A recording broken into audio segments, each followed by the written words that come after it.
Baiklah, untuk kesempatan kali ini kita akan melanjutkan pembahasan tentang proses ya. Pada pertemuan sebelumnya kita sudah membahas tentang diagram status proses.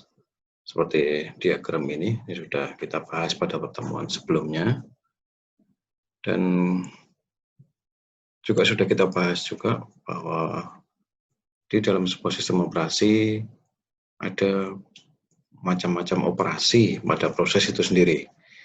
Sebuah proses bisa diciptakan, bisa dihancurkan, bisa ditunda, bisa ditunda kembali, dan lain-lain. Dan ini adalah bagian dari yang sudah kita bahas pada pertemuan yang sebelumnya. Nah, baik, untuk kali ini kita akan lanjut ke sebuah hal yang kelanjutan dari proses tadi, yakni tentang PCB, proses control block. Proses control block atau PCB ini sebenarnya adalah berupa sebuah susunan atau struktur data yang menjelaskan tentang isi proses itu sendiri. Yang tersimpan di dalam PCB itu diantaranya ada proses state, ada program counter, CPU register, CPU scheduling information, dan lain-lain. Ini isinya. Nah, kalau divisualkan, kita coba sajikan PCB itu secara visual, kira-kira ya seperti ini. Ini sebutlah yang di dalam kotak besar, ini sebagai sebuah datanya, sebagai struktur data, yang kalau Anda belajar tentang struktur data, mungkin Anda mengenal tipe data yang kompleks, mungkin itu sebuah record atau sebuah struct. Gitu.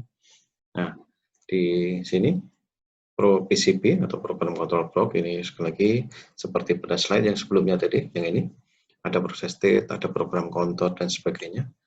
Nah, ini kalau kita visualkan kira-kira seperti ini. Jadi sebuah kotak besar yang di dalamnya ada kotak-kotak kecil, ada kompartemen-kompartemen gitu. Di dalamnya ada yang kita beri nama pointer, ada yang kita beri nama proses state atau status proses.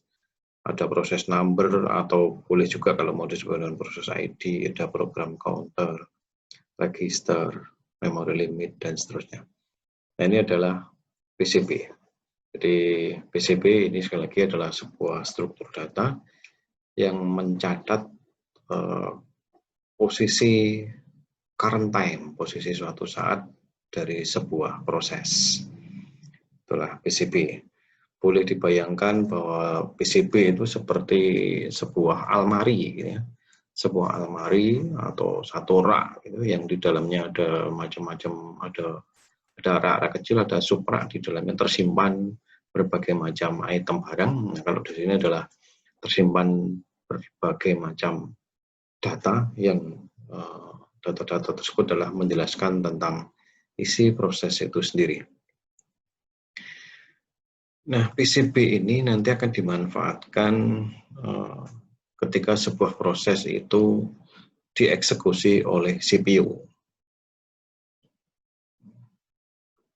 Seperti Anda tahu, kita ketahui bahwa kita punya satu PC atau laptop misalnya, atau smartphone, maka CPU kita ini pada satu saat ini rasa-rasanya bisa memproses banyak, atau satu CPU kita, satu mesin kita ini rasa-rasanya bisa mengeksekusi berbagai macam proses pada saat yang bersamaan. Nah, pertanyaannya, apakah betul sebenarnya CPU kita ini bisa memproses beberapa atau mengeksekusi beberapa proses sekaligus? Nah, coba kita lihat. Nah, diagram berikut, diagram ini bisa kita pakai untuk menceritakan bagaimana sebenarnya sebuah CPU, satu buah CPU, itu beralih dari sebuah proses ke proses yang lain. Oke, coba perhatikan di sebelah kiri dulu. Di sini ada proses P0, dan di sebelah kanan ada proses P1. Yang kita letakkan di tengah, ini ada operating sistemnya. Operating system ini yang akan mengatur, akan mengendalikan bagaimana CPU berpindah dari satu proses ke proses yang lain, atau dalam hal ini CPU akan berpindah dari proses P0 ke proses P1 dan sebaliknya. Oke, kita mulai dari sini. Di titik ini, di titik A, ini proses P0 itu awalnya sedang jalan gitu ya, sedang dieksekusi. Sejalan dieksekusi. Nah, pada saat sampai titik 0, ini berarti kan terjadi interupsi. Operating system melakukan interrupt terhadap P0, sehingga CPU berhenti sebentar. Nah, pada saat CPU berhenti sebentar, ini ada sesuatu yang harus dilakukan agar nantinya ketika P0 dieksekusi lagi, nanti di sini nih, di sini nanti. Tapi kita balik di sini dulu. Pada saat berhenti ini, maka harus dicatat posisinya. Proses P0 ini dicatat. Save state untuk PCB0. Jadi posisi P0 ini dicatat ke dalam PCB0. Di sini dicatat proses P0 misalnya sudah atau dieksekusi seberapa jauh, posisi memorinya bagaimana, posisi data-datanya bagaimana, kemudian misalnya identitas prosesnya dan sebagainya dicatat di sini di PCB0. Setelah PCB0 tersimpan, berikutnya operating system ini akan melakukan reload atau meload ulang. Mana yang siapa yang harus di-load? Yang di-load adalah proses yang akan dieksekusi. Yang akan dieksekusi adalah P1. Sehingga karena P1 yang akan dieksekusi, maka PCB dari P1 inilah yang di-reload. Oke, proses reload. Ya, setelah ini reload, maka berikutnya adalah CPU bergeser. Yang tadinya mengeksekusi P0, pada titik ini, ya, setelah save, setelah reload, maka P1 akan dieksekusi oleh CPU. Atau dibalik, CPU mengeksekusi P1 di sini. Oke, udah jalan. P1 jalan. Executing. Ini titik B perhatikan. Titik B perhatikan. Executing terus jalan. Nah, pada sampai titik C, pada saat titik C perhatikan ada interrupt lagi. Interrupt atau juga disebut dengan system call. Ada interrupt lagi di sini karena P1 ini dihentikan, maka interrupt ini langsung operating system akan langsung melakukan penyimpanan PCB dari P1 atau sebut PCB1 ini disimpan dulu. Simpan. Oke, setelah ini disimpan, kemudian operating system akan melakukan loading lagi, reload. Reload PCB. PCB-nya siapa? Betul, PCB tadi proses yang mau dieksekusi lagi, yang ada interrupt tadi.